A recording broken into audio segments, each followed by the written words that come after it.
Good day, my friends, and welcome back once again to Brotherhood of the Bat Collectibles. My name's Chris. I'm the Batman statue collector, and as you can see here, we have a great little unboxing setup video here. This is basically a showcase review, and it's all thanks to collector Indra, who is right here setting up his brand new 1/6 scale Shazam, and this is from our friends over at XM Studios. So this is kind of a construction video. It's kind of a how-to to put this thing together, and this is a really fun piece, and it's just recently started to ship. I've seen a lot of other collectors starting to post photos, and so I thought this would be a great opportunity to share a piece that I wouldn't necessarily review on the channel, but it's great to do this showcase review here with Indra. So anyway, as you can see, it's got a very cool base. Obviously, it's got a hieroglyphic, kind of an ancient Egypt type of a thing, vibe going on with it. Obviously, there's going to be lightning effects as well.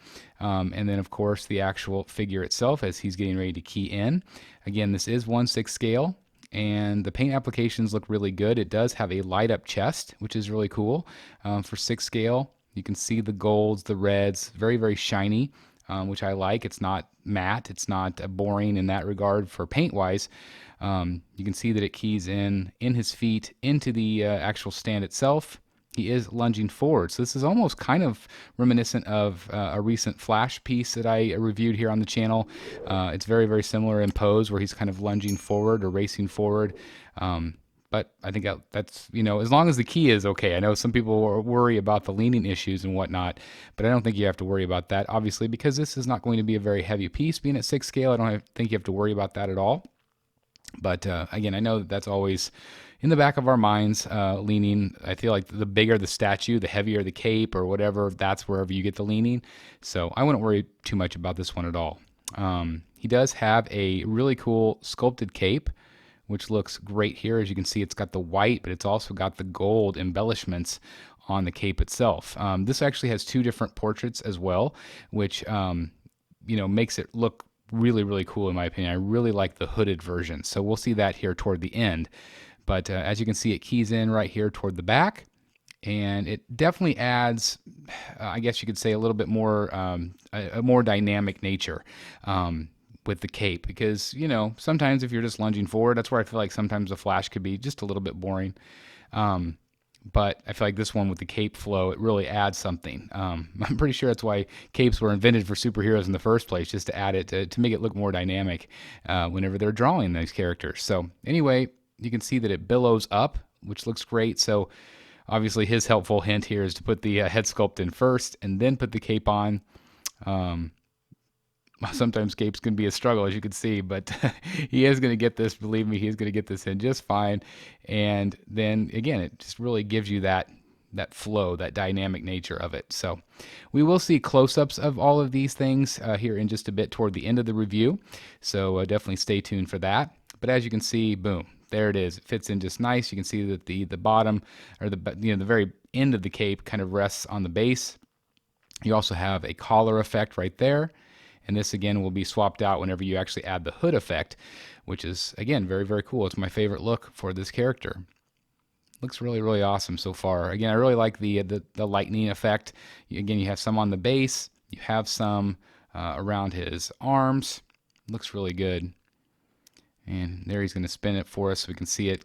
This is kind of how the optimal viewing angle, as Sideshow would say, the proper viewing angle. Obviously, you can have it displayed to the side like this. I think that looks really good as well.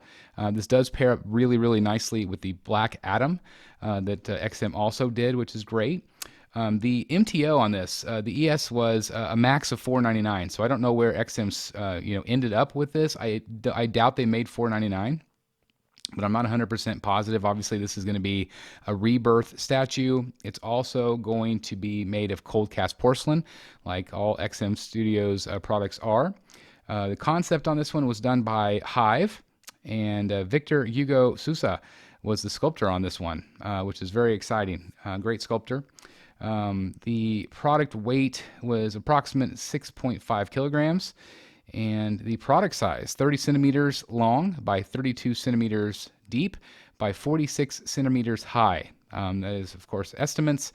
You'll have to check the website for the exact measures, but again, looks good. So here, poor Indra's going to have to take off his cape again to swap it out to do the other portrait. Again, I personally like the hooded portrait better. I just think it's cooler. but definitely be careful with these capes. Obviously, they are not always not always the easiest to get on and off. Definitely a struggle here. I am, I'm worried for him as we're looking at this because, it can be scary. You always worry you're going to chip it or not get it at the right angle. Actually, I guess he was just putting it in correctly. So again, it can be tricky.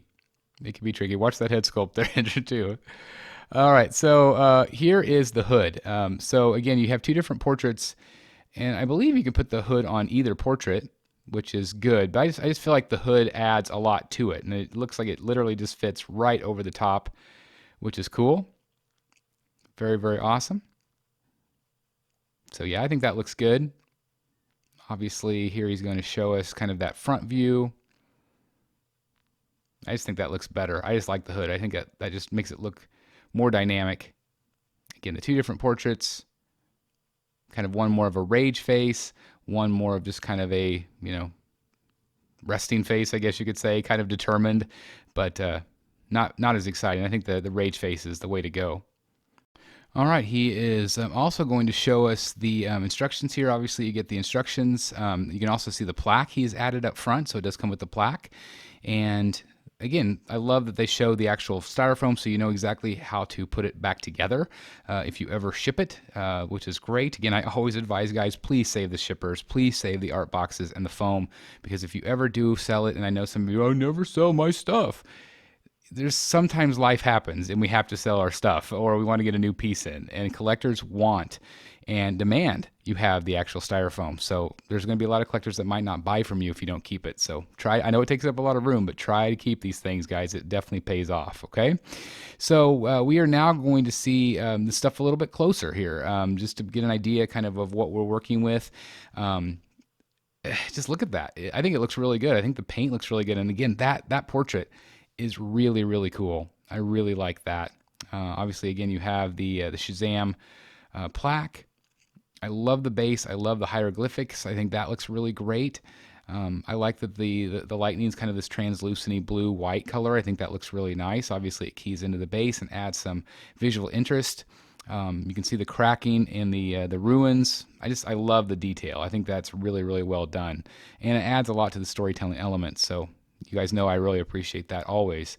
The gold effects, you have the red again. I mentioned earlier that it's shiny. I do like that. Some of the recent statues that I've gotten in that's matte, I just feel like it's missing something. So the shininess is appreciated. I feel like it just feels more comic book to me. I love that. I think it's probably a Sphinx. It looks really good. Again, the etching, the detail there is really impressive. I love that. And once again, I really like the cape. I love the hood. I just think that looks cooler. It's dynamic with the cape. Again, at 6 scale, this is going to be a little bit more affordable, which is great. And again, I just think this is really cool to be able to check out a piece that's not normally on the channel. I want to personally thank Indra once again for taking the time to film this for us, to share this with us. And let me know what you think about it in the comments down below, guys. Otherwise, please like, comment, and subscribe. And as always, I'll see you in the Batcave. Bye, everybody. Hey guys, thank you so very much for watching today, and if you're new here, please hit the subscribe button right here on the screen and check out these 2 awesome videos. I think you're going to love them. And also please join us on social media, Facebook, Twitter, Instagram, and TikTok. I would love to have you join in all the fun. Thank you guys so very much for watching. See you in the Batcave.